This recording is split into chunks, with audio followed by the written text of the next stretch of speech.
后来乡亲啊，继续来看行政院的前院长苏贞昌参加活动，明确来表态支持副总统赖清德参选到后一任的总统。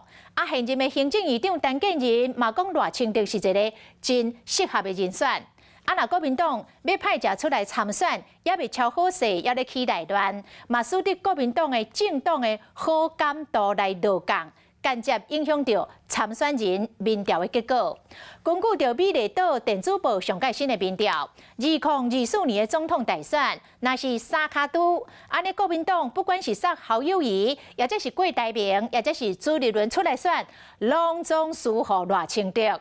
也毋过，若敢若侯友宜甲赖清德来定高机，安尼侯友宜是赢赖清德6.7%。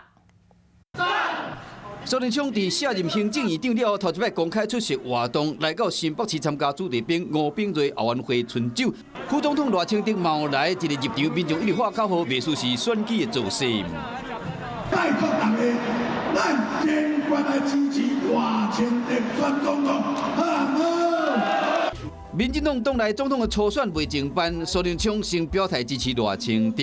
选民对赖清德的支持度嘛反映伫民意的调查，依照美丽岛的电子报上新的结果，2024年也是三卡都的情形。国民党无论是新北市长侯友宜、鸿海集团创办人郭台铭，也是国民党主席朱立伦出战，各种组合拢输赖清德。那是1对1的局面，侯友宜是赢赖清德6.7个百分点，郭台铭是输予赖清德。我在担任副总统的期间，也曾经跟赖副总统共事过。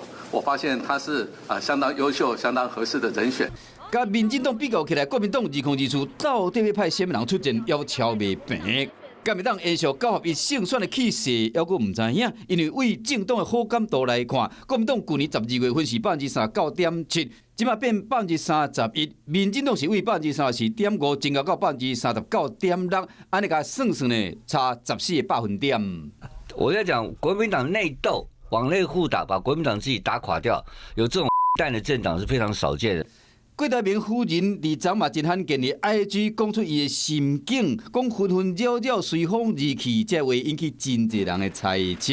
初选前国民党是牛调来的搭牛母，即嘛增加2024年整合的困难度。Hello， 大家好，我是乃瑜，要教给大家2个任务。第一个，华视新闻的脸书专页，你按赞了吗？